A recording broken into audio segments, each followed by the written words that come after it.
Hi everybody and welcome back to the channel. We're going to try something a little bit different today.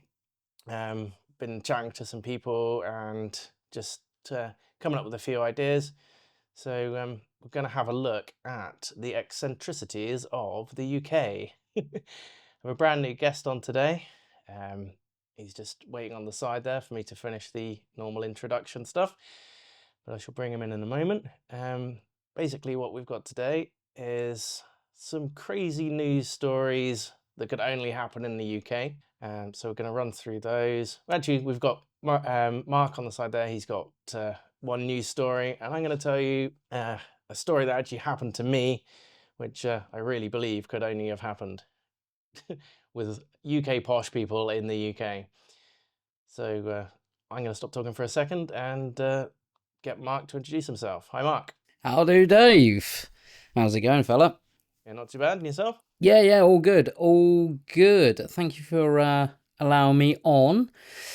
So, so I'm Mark, just your normal Joe, and decided to get on Dave's gig, essentially. I just had this idea that we could discuss some bits and pieces around maybe some of the news and what have you. Sent it across to Dave. David already had the same idea, and here we are now. So yeah, once again, thank you. Not a problem, not a problem. See, the thing is with the news at the moment is everything is grim and boring. Well, not boring, but everything is grim and depressing every time you turn the telly on. So we thought we'd have a look into, like America has Florida, but we've got the whole UK, which is insane. So It certainly you just is. got to know where to look. You have. So allow me to start with. I was flicking through the news yesterday, day before. I can't remember when it was exactly, and it came up that the capybara that escaped earlier in the year, we'll come back to that in a minute, was getting its own book, and I thought, do you know what? Let's have a look into what's going wrong with the zookeeping side of this country, and so I've compiled a little list of this is by no means extensive of what's escaped over the course of this year. So we've got, back in January, we had a rainbow lorikeet escape from Colchester, which is not exciting at all. However, also in January, there was a macaque that escaped up in Scotland and was tracked and trapped a little while later. We also had Dartmoor lost a binturong, which is I believe they call it a bear cat. And that was found in a woodshed in Devon by some allotments, which was nice. Must have been a surprise. You open up the shed and there's a fucking binter in there. What the fuck? Where's my... Jesus Christ, look at the size of these fucking rats. Oh, fucking hell. What's that? Yeah, considering that you normally find rats around there, they would have been very shocked, to say the least. So in May, over in Kent now, we had a terrace loose. That's a member of the weasel family, again recaptured. Two macaws buggered off out of London Zoo and took flight. I don't know whether they got them back. And then moving on to now-ish. So Dave, I do believe you were probably a culprit in this, but 4 raccoons got loose on the Isle of Wight. I was there. You were there. I was there on the Isle of Wight. Actually, I put a tweet up showing that I'd returned to one of my old haunts, a bar I used to frequent in Shanklin, and Lorelei, most of you will know who Lorelei is, sent me a message on WhatsApp saying you need to be careful whilst you're over on the Isle of Wight. They have raccoons over there, and I was like, no, they fucking don't. But they did at that point. It transpired that 4 raccoons had escaped from the Isle of Wight Zoo, which is kind of lucky because on the Isle of Wight they have a zoo which specialises in big cats. So I guess it's lucky that they only lost the raccoons, not not the lion. I think they have lions over there. It could have been slightly more problematical. But that was the Amazon World Zoo Park, and apparently the raccoons had busted a hole in the roof of their cage and escaped. There were 5 raccoons. One decided it couldn't be asked. The other 4 ran off into the park. And they didn't actually leave the confines of the zoo. They just stayed around the zoo, but they managed to capture them all. Paignton Zoo lost a flamingo chick, which is quite interesting. That was on the 18th of November. But going back to the big one of the year. So the big one of the year was the capybara. I believe its name was Cinnamon. Yeah, Cinnamon. So Cinnamon the capybara. September the 13th at Who Zoo and Dinosaur World. That's up. It's far enough north to give me a nosebleed, so that's somewhere above Birmingham, probably. Shropshire, maybe. I can't remember exactly where it is. Geography, not my strong point. But anyway, so one of the zookeepers has decided that after going in with these animals, they'll just leave the gate open, as you do. And it was startled by a lawnmower, apparently, and then ran out of an open gate. Now, I'm not being funny. Capybaras aren't small. There's a place fairly close to where I am, called Chew Valley Animal Park, and they do like animal experiences there. And for my daughter's birthday last year, we got an animal experience for the capybaras, and we went in there and we stroked them and fed them and everything. They are sizable units and they weigh a bloody ton. They're about 70 kilos of rodent running around. Do you know what I mean? That's a lot of animal. It's not like they're going to be hiding in the shadows. So this thing's got out, and it's then spent 24 hours roughly-ish in the park, and then it's scarpered, and it's actually got out of the park. Apparently, it didn't get any more than about 200 meters away from the park. They used a drone to track it, but it was living its best life out in the fields and just having an absolute whale of a time. Eventually, they cornered it in a pond because capybaras like to have a little bit of a swim. They're very good swimmers. And there was several people, and they had to wade into this pond and then coax it into a cage and then get it out and get it back and get it safe and reunite it with its mum as Chincha. His dad was Chimu, and his brother was Churro, I believe. But that story in itself, that kind of drove the UK into some sort of wild capybara madness. I mean, my daughter was absolutely fixated on the bloody things before, but this just heightened that. And it's fantastic. And as I say, this book's coming out. It's going to be launched on the 16th of December. It's going to be available on the zoo website. And apparently all the proceeds are going to be going to the animal enclosure. So those fucking capybaras... Yeah, those fucking capybaras, they're going to have a fucking Lambo and a yacht, aren't they? They're going to be like, look at us. Won't need to be escaping anywhere. They'll have everything they need right there at their fingertips. But that's, yeah, that story, that was it for me for the week. That brought a little light to my life. But that also reminded me of a real life incident like you're about to tell, Dave. Do you want me to come back to that? Or No. You want me to carry on? Yeah, you do yours. Okay. Because mine's a change of theme. Okay, so, okay. So I went to do a job for somebody. And so I've assess the property, see what needs doing work wise. And you remember Tarka the otter? Yeah, you've heard of Tarka. Everybody's heard it, because surely everybody's heard of Tarka the otter. But apparently the film... It was quite... Was it more a UK thing? Um, Tarka I the don't- Otter y- in... no idea, no idea. I've heard of Tarka the Otter. God knows why, where, how. But this lady, she was very well to do. You know, massive house. It was like an old mill, massive grounds, and so Tarka the Otter, who was in the film, was her otter. And I was like, what?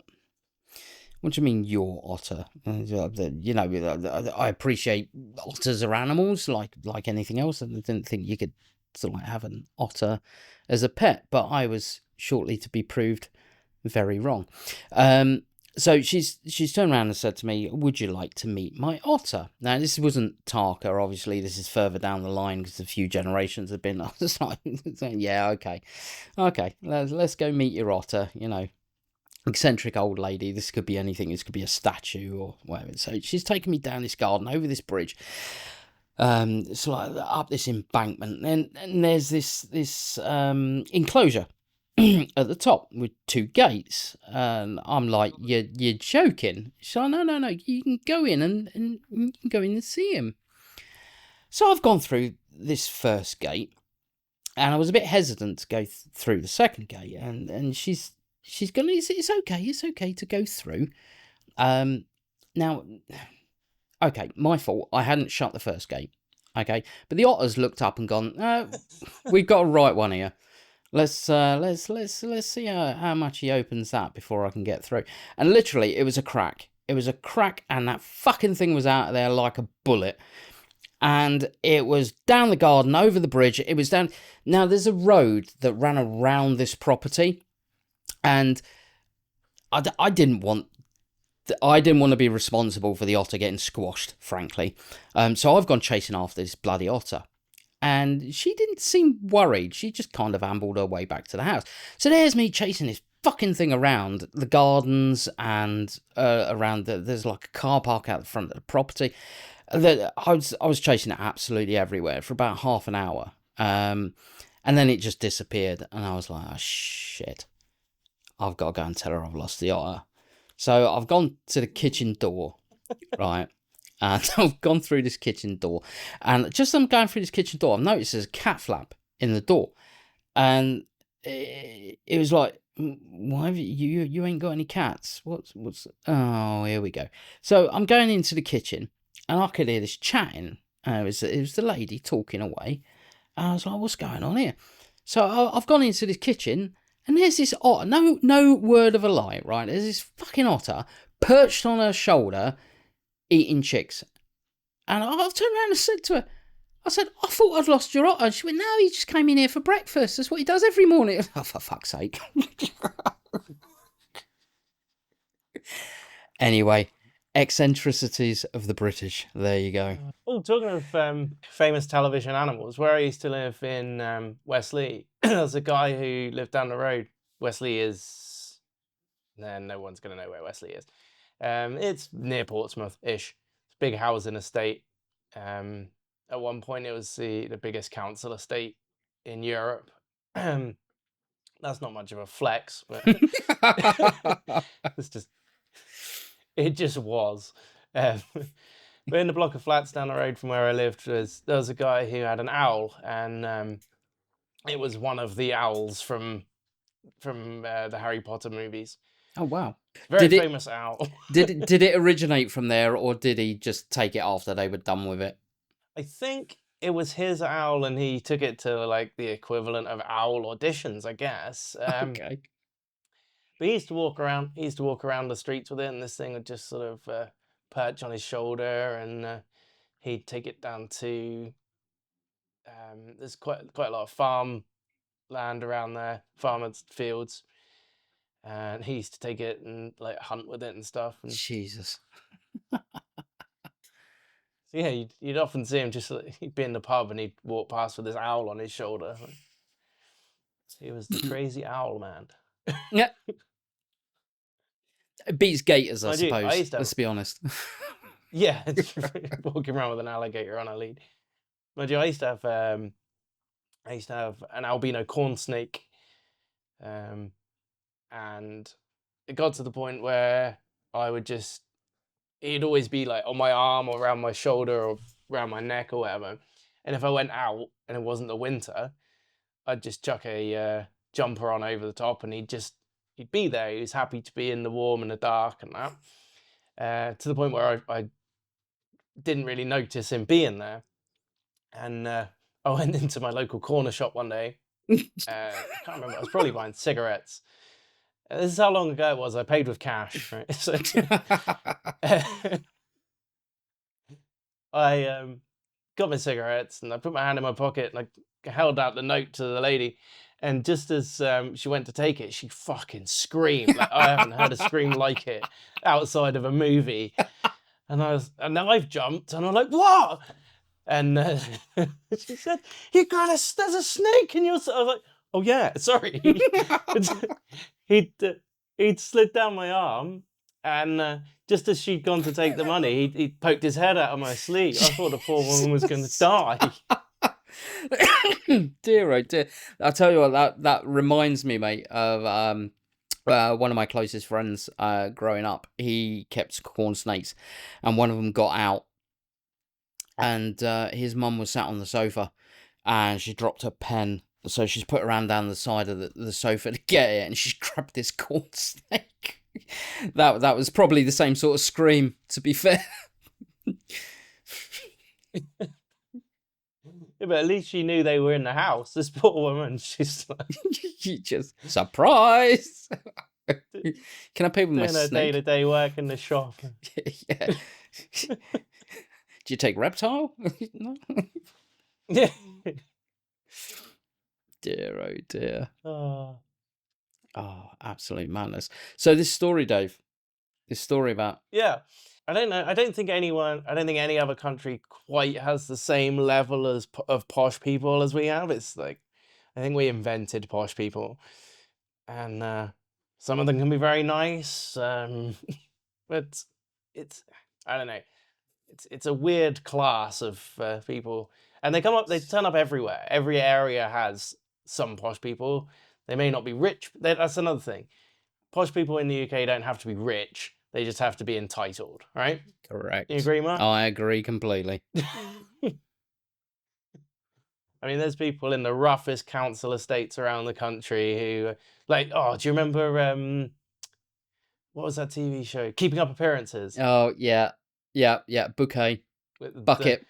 yeah, Mrs. Bucket. It's Yes. Bouquet. It's bouquet. The bouquet residence, lady of the house speaking. Yeah, that's it.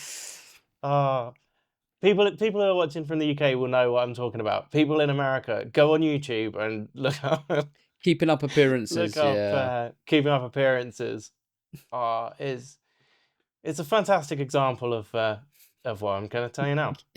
Now, when I was about 18 or 19, certainly not any younger because I wouldn't have legally been allowed to drink, a friend of mine used to work the bar in this like really posh members club, and he used to work during the week. It was always really quiet on a Tuesday and a Thursday, so I used to go down there, keep him company, to have a couple of beers and a chat. They had a bar billiards table, like a bagatelle table. Do you remember those? God damn. Yeah. I ain't seen one of them for years. They had one of those in the bar, and we used to mess around with that. But upstairs, they had two beautiful snooker tables, like all inlaid wood and carved. I mean, they must have cost a fortune. But they had a snooker team, but they also had a group of about 10 guys who would come in every Tuesday and Thursday, and they used to play a game called Slosh, which I still don't understand. All I know is that you play it on a snooker table, but it isn't snooker. It's some sort of variation on snooker, right? Okay.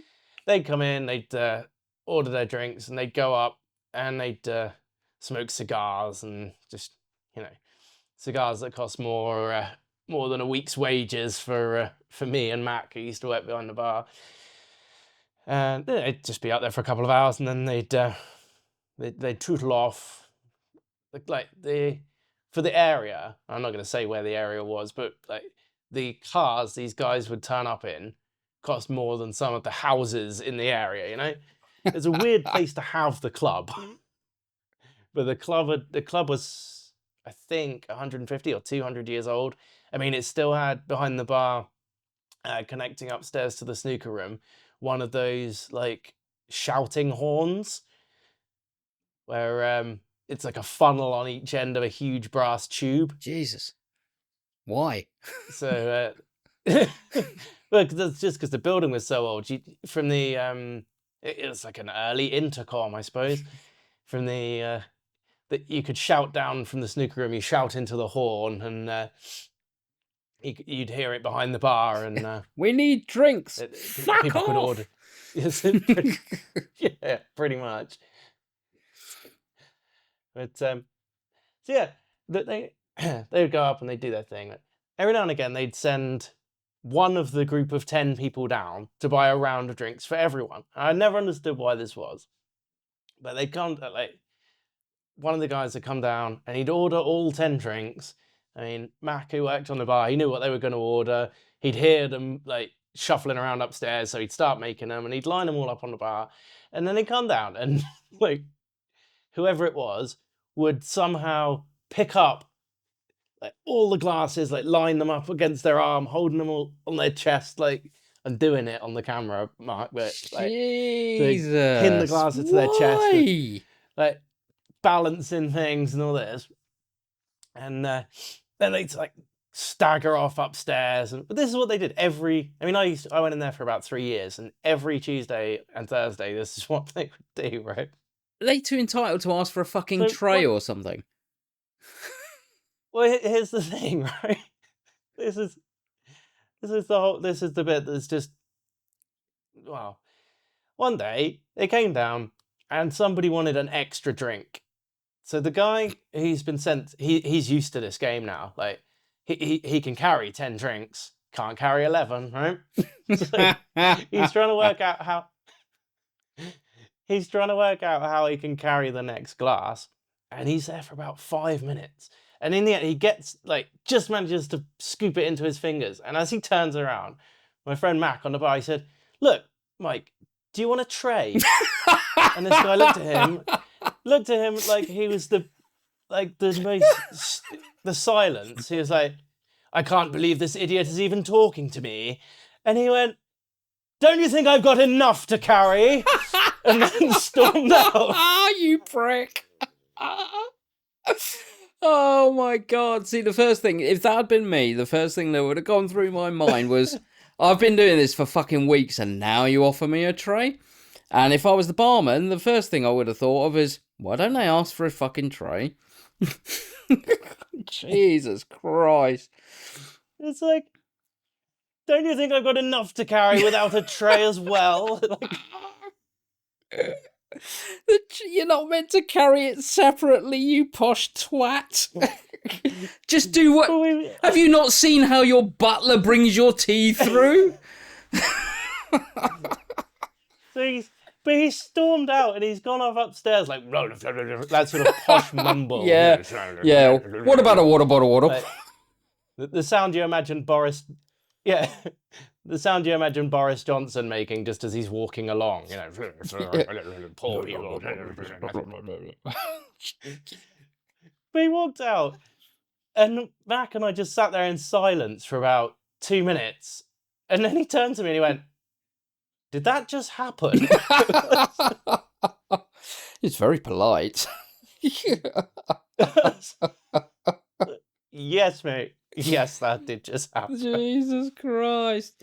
Do you know what? It's really funny because it's really funny because you're saying about the entitled people in this country. So you kind of look about and look abroad and you see people who are millionaires, billionaires, and you see them get grumpy, and they get grumpy like normal people get grumpy. And you see them have a laugh, and they have a laugh like normal people laugh. See, over here, we got shit like this that you've just told us, right?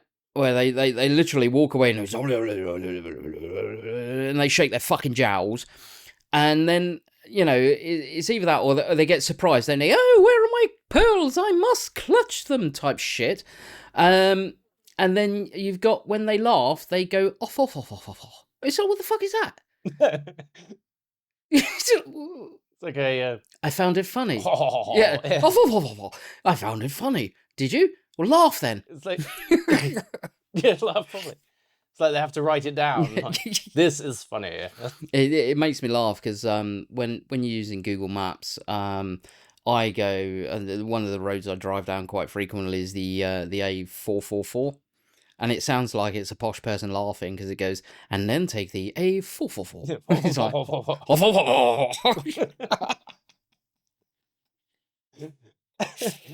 oh dear.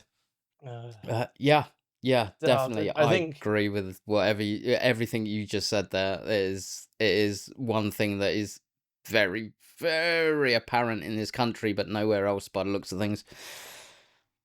My favourite, and it really did go hugely viral, and I felt a little bit sorry for him. Like when, have you seen it? When King Charles loses it at his pen.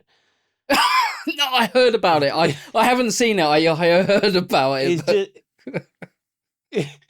He's just big. I'll ask whoever edits this if you can put the clip in. It is so good, but like he's had the shittest week ever. His mum's died. The Queen had just died, and he's still trying to do all this shit. And he's gone somewhere, and they've asked him to sign the visitors book, and the pen doesn't work, and he's just like, oh, for goodness sake. That's just typical. Like, bloody pen. It's got. Yeah. Oh my lord! Yes, you can tell he just wants to be like fucking hell. Yeah, he should fuck this pen, fucking Bic. Yeah, I bought a Parker. What the fuck? What a waste of money that shit was. But he can't because he's the king. Yeah, it's he's allowed to lose his shit, but he's not allowed to cuss and swear and. Oh, it'd be lovely though, and oh bollocks, they're just get it out. All those years of rage. Oh dear. But yeah, posh people definitely do things. Prince Philip was our he was a legend. Spreader of posh joy, wasn't he? He was. It was bugger. He just didn't give a shit. He goes, oh. How can I insult this It's one of my favourites. Yeah. There's a video somewhere of him, and he's meeting all these like common folk, and he's like, oh, hello, what do you do? And this guy says, oh, I'm a plumber. And he went, really? What on earth is that? Brilliant. You can tell he's taking a piss, but it was next level piss taking. It really was. It was. It's different, and it's different coming from the aristocracy, and it smacks that a little bit more.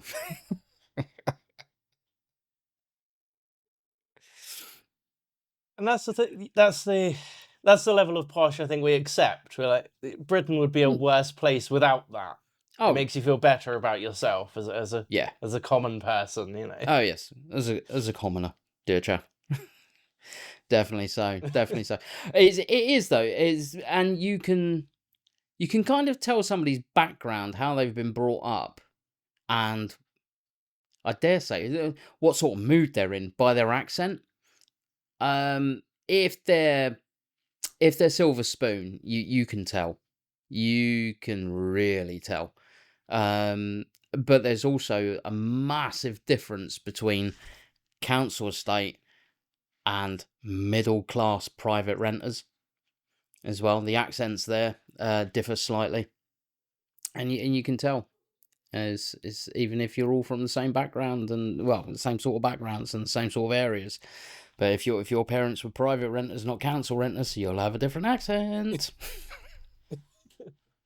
Slightly better than you. Yeah. We pronounce our H's. Oh, do you?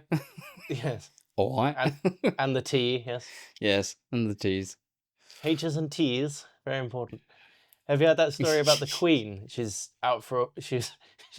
the former Queen, not Camilla Queen. I was just going to Um, say. apparently, she was out for a walk around Balmoral somewhere, and these American tourists came up to her, and she's with a guard of some sort, but just out for a walk as the Queen would be entitled to do. And she said good morning to them, and they had no idea who she was. That's the thing. They just think they're talking to an old lady near Balmoral, and one of them says to her, "Oh, do you live around here?" And she says, "Yes, I do. I've got a nice place here." And eventually, one of them says, "Oh, have you ever met the Queen?" And she says, "Oh no, I haven't." But she turns to her guard. I don't know what his name is. Let's call him Jeffrey. She said, "Oh, but Jeffrey, you've met her a couple of times, haven't you?" He's like, "Yes, I have. Yes." Oh dear, bloody hell! See, the thing about that is that is a once in a blue moon thing, because 99% of Americans knew what she looked like. Yeah, Do you know what I mean? That must have been maybe they'd just only that. seen her on the stamps. Yeah, exactly. And even then, they were licking the back of her head. So That was an old Joe Pasquale joke. That was. what was it? Yeah. Jesus. He said, "I met the Queen once. I didn't know whether to shake her hand or lick her on the back of the head." Oh God, yeah. I remember it now. Cut that one out. What happened to him? I don't know. He just disappeared off the face of the planet, didn't he? He doesn't seem to have been caught up in Me Too, like most of the BBC from that era. No. Maybe his voice just got that high, he ascended. Who knows? Yeah, yeah. Now he works in dog training. yeah. Nobody else can fucking hear him. Dogs think he's hilarious. Yeah, the dogs roll around on the floor pissing themselves. It's wonderful. Regress back to puppies. Oh dear. On that note, we're gonna bring this one to a close. This was basically just a pilot to chuck the idea around, see if it's popular. So if you guys want to see us do more of this, like, comment, subscribe, watch it all the way to the end. I know I'm saying this at the end, but it's the watch hours I need. I really do need to get the channel monetized. Please watch all my videos right to the end. You don't even have to watch them. Just put them on and go to sleep. I'd really appreciate it. But as always, thanks for watching. And if you like it, we'll do another one. You want to say out, Mark? Take care. Take it easy.